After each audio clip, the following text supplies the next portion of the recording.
We're working on a river that's been, actually just the carriage has been deep cleaned. So I thought this would be a good time to go over basic brother river operation. Right now the carriage is set for normal knitting, and there are two levers on the river like this one that say NH. They're normal and hold, and right now they're all on normal. Were I to move them to hold, which I'll test next, and I'm also going to put the main bed to hold because I don't want to have it try to knit through the held river. Now, if both sides are on hold, I should be able to go to and fro and not catch any needles or knit at all, and that worked beautifully. Now we want to know that it will knit back. So I have, let me adjust this so you can see. I need to return this lever to normal, and there's one on the other side and one on the main bed as well.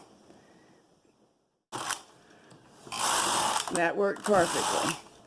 We want to make sure that it knits back from hold going this direction as well, because occasionally a person does short row even with ribbing on the machine. Okay, let's try something different. I'm going to move this a little bit so you can see at least one of the buttons. I'm going to change one side to partial knitting and do the same, but on the opposite side of the carriage. So I've got you can't really see it. Let's see if I can fix it so you can. Right PR button on the carriage, left one on the main carriage, that is, left one on the river. Now we should start knitting circular, but we didn't because I had another setting adjusted, and this is a good thing to know too. What we started knitting is tucking every other row because I have this on P. If I return it to R, we knitted on the main bed, knitted on the river, and it will make a tube. Normally, if I were doing this, I'd probably be using every needle on the bed. Well, every needle over this span. It's not necessary to do that just to see if it's working properly. Now I'm going to change the PR buttons. Still one on each carriage, but what was left is right and right was left, and now it knits a tube going in the other direction. And all that's working very well. Back to in, and no PR buttons.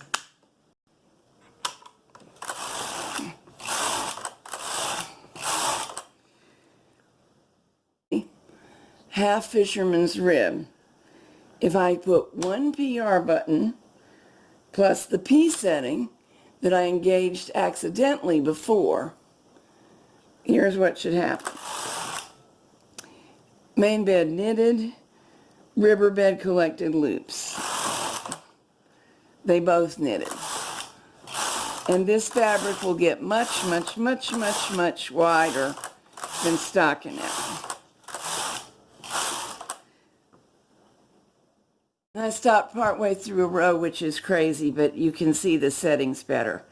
If in addition to what I'd already set up on the river, I go to one tuck button and one part button at the same time on the main bed, and that part button must be on the other side of the carriage from where the river is. So I've got my left PR button on the river and the right part button on the main bed, and now I should get full fisherman's rib. And I think you can see the difference.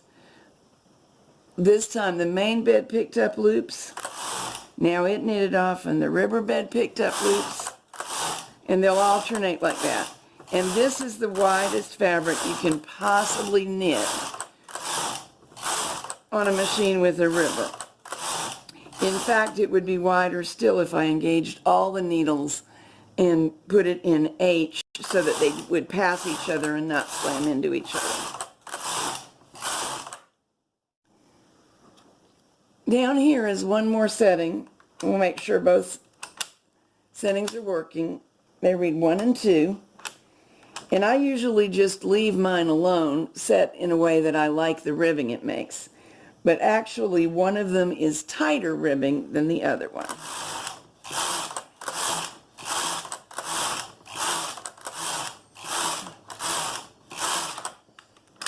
That was 1, and here's 2. Both working nicely.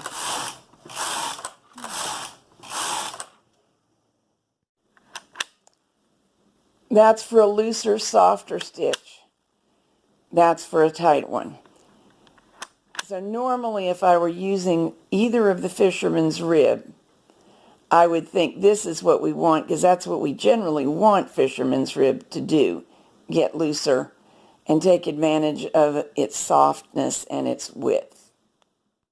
Whereas for sleeve hems, cuffs, you might almost always want a snugger, tighter ribbing. On the other hand, hem of a poncho, I don't like those to pull in. The whole look of a poncho is that the bottom hangs loose, so this could be a help. So here's our swatch. This is where I cast on every other needle on a single bed because I don't have my ribber comb handy. This is a long section of 1x1 ribbing. Then I went to Tubular, and you can see it really is a tube. Then we fooled around with half Fisherman's rib, and you can see it grew much wider, and full Fisherman's rib, which got really wide. You can't really see where I held stitches because nothing happened. That's as it should be.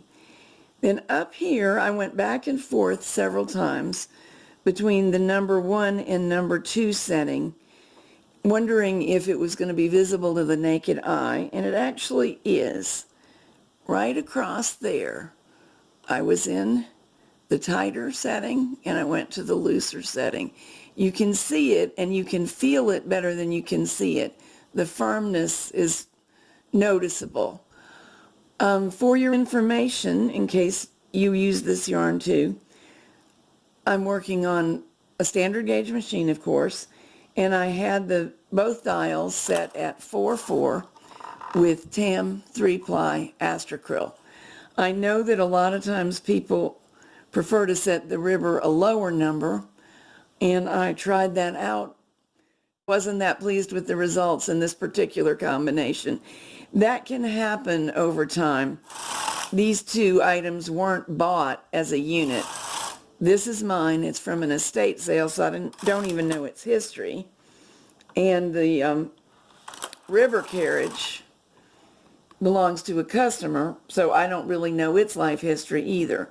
And since they're two different histories, sometimes you get that they're not calibrated as you would expect for the stitch dial.